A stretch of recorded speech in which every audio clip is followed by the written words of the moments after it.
20 years, working across industry like aerospace and power generation. So we are really good at calculating energy savings.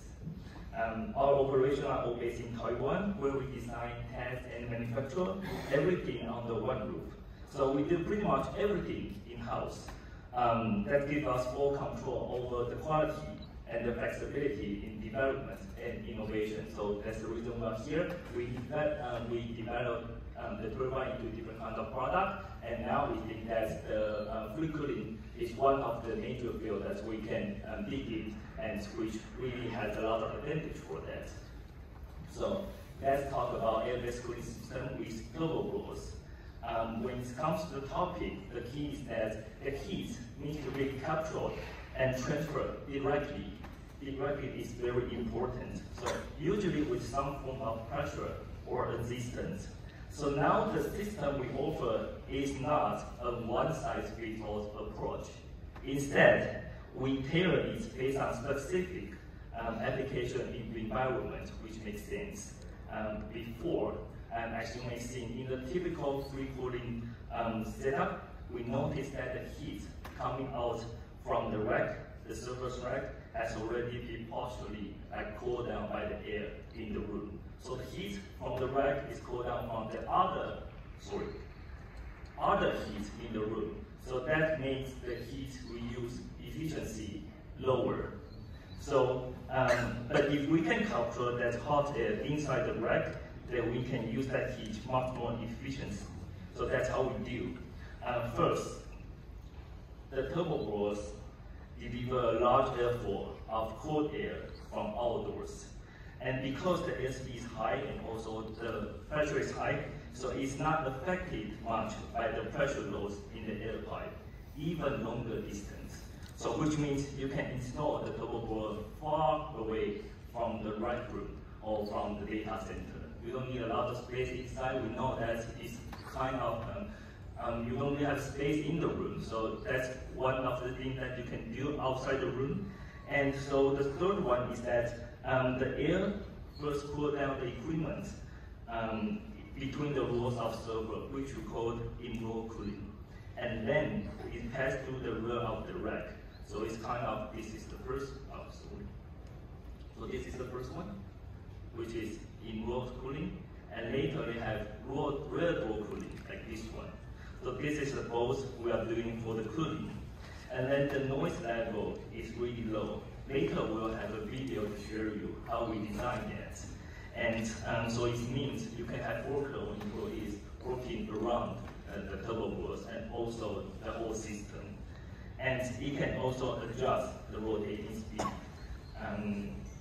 based on the cooling need. For example, like in daytime, you may need more power consumption to cool down the rack because it's very hot outside, and also maybe you have more use in the daytime because everyone is using computer, everyone is using that kind of technology. But in the nighttime, you may not need as much as in daytime, so you can lower the rotating speed, and also you can just lower the bit of the pressure. So it's quite energy saving for that. And also, this is connected to PC or monitor for AI, so you can adjust that into the everyday experience.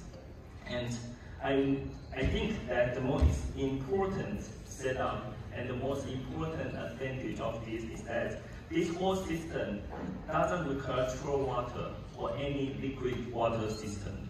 And just the blower alone is enough to handle the heat exchange, which makes it a great option for upgrading existing data center.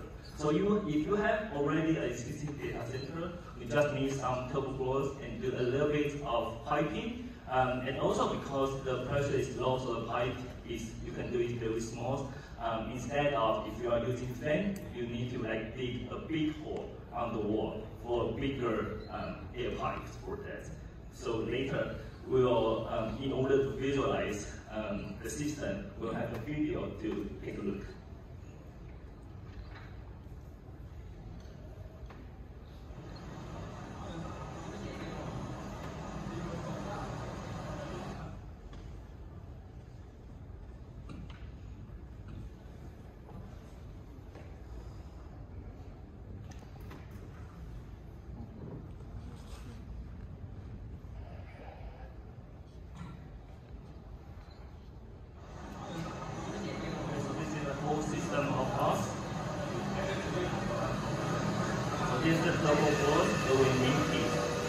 soundproof cell, so it keeps the noise level low. And the program involves in-row and waveform.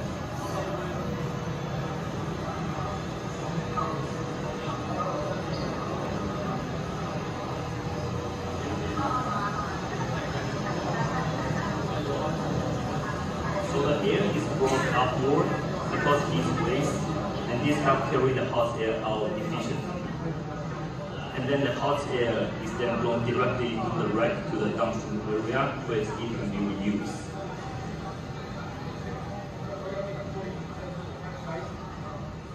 We design in different airflow and in different pressures, so we design different kinds of impeller as well as to match the motors and also the inverter. Yeah, thank you so much.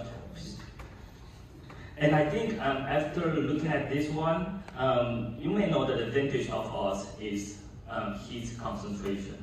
So if you have a lot of heat, but you are worried about how to concentrate that heat, then we can provide this kind of system for you. And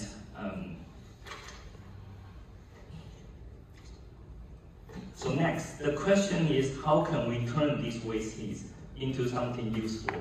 Generally, data center will use large amounts of low to medium grade waste heat, usually between 20 to 60 degrees Celsius. If we just let that heat escape, it's a double loss. The first one is that the wasted energy, and the second one is that higher cooling costs. In fact, there are already actual examples where this is being used. Like for example, like agricultural use for dry crops and produce. District heating, they use warm water that can be fed into local heating network for homes or office, and without needing extra heat exchanger or massive water circulation system. And also for industrial process, they can help to maintain a control and dry condition in the factories, which is human control, because you don't want your factory to be too humid. You want to keep it clean and dry. So you can use the waste heat for drying the air from outside. You don't need another power consumption for that. And also internal use, of course, where you can use those waste heat for heating your office space and also providing hot water. So there's a diagram shows there are already many types of cooling system available nowadays. Data center can choose different methods depending on their environment and operation need. There's one key need to be keep in mind is that the higher the waste heat temperature, the more useful it becomes for reuse, but also with higher installation costs. For example, like liquid cooling, you know that they cost a lot to install, to operate. And so we are doing a simple way just by using air.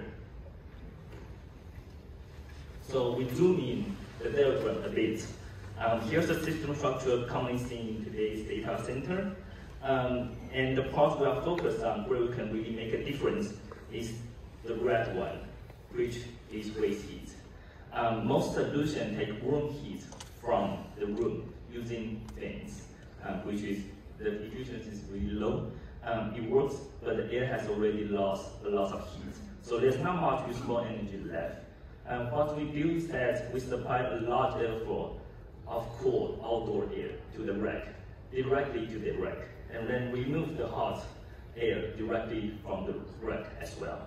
So which means the air is much hotter and far more reusable. And there's also a lot of benefit for heat recovery. For example, like improving energy efficiency and also improving cost saving, and which can be also leading to positive impact to the environment, being sustainable and compliant. And the last one, creating a new revenue stream. So here we are showing the real-world example for you. They just use those waste heat to improve both their internal operations and the surrounding community. We need to notice that the surrounding community is also important because we don't just benefit ourselves, we also benefit others, which is surround us. Here we have many great examples, like for instance, a data center in Sweden. They use liquid immersive cooling to recover heat to reduce carbon emission. And also for institution in the US, they achieve a QE of 1.04, like 1 is the best one. So 1.04 is close to the best. And also there's also a university in Spain, we can save like 64% of the energy. So all they are using different kinds of cooling, but we can use that to transfer into an air cooling by the wall or just directly connect to the rack. So we also zoom in the picture a little bit. Data center have come a long way, dropping PUE from 3 to almost like 1.5, and in some cases even lower. So take Dell for example, that's how we studied for a couple of years. Dell use both traditional mechanical cooling with compressor. And also they have another method of 100% fresh air cooling, which rely entirely on outdoor airs. They find out that the fresh air approach offers much better energy savings, especially when the condition allows for that. So our approach takes the solution a little bit step further. Instead of letting air mix with the room air, we isolate the hot air inside the rack. And in previous study, PUE dropped dramatically when hot air was fully extracted through hot oils, and cold air was only used to cool the server directly to cold oils. In that setup, the cooling system just needs to replace air, not continuously cool it down. I mean, we just cool down the surface of the server. We don't cool the heat waste from the servers. So that makes a great difference. Like in lots of research, it's even more than 20 to 30 degrees Celsius. And that brings you a lot of waste to the air conditioner as well as compressor. So, however, if you use this by a fan, we need to punch hole on the wood, like I just mentioned. And also, PUE is not just about server load anymore. You also need to include the efficiency of your fans or blower or air conditioner or this kind of things. This kind of machine which means cold air in and also hot air out. So those all you need to consider. So if you are using an efficiency fan, inefficiency fan, your PUE might actually get worse. So that is what really matters, because for us, we probably have the best total efficiency of our system, which is around 70 to 80%. The total efficiency is motor efficiency plus impeller efficiency, so that is probably the top one. And this is not just a concept. What I mentioned about is that we have applied this solution already in several isolated environments. From worship engine room to tunnel system, we use that to improve airflow, reduce heat buildup, and also cut energy use. So the last one will be call to action. So what's next? Now, if you are involved in data center operation, energy strategies or infrastructure design, let's talk. Yeah. And remember, like don't just let your heat go to waste. That's super important. And also, heat recovery doesn't just save energy. It can also reduce carbon emission and improve your overall system efficiency. For example, if you reuse recovered heat to drive dehumidification, which also called removing moisture or humidity control, your PUE even also improved even further. Like humidity control is not just an option, it's a constant need in many cases and factories like that. So we focus on the back after the rack, and we know that we may have an advantage, and company may have a lot of advantage if they deal really good with that issue.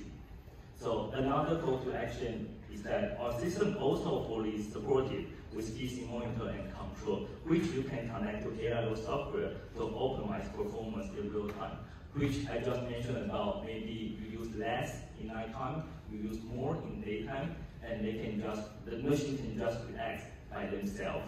You don't need to adjust by your people, your employees. So thank you very much for your time and attention. And I think there's the last keynote of of our presentation today is that by placing the heat extraction system directly inside the rack, we prevent hot air from mixing the cold air in the room. And that avoid internal heat circulations, which come to two advantages. The first one is we just cool down the surface of the surface. And the second one is that we can make good use of the waste heat. So thank you everyone.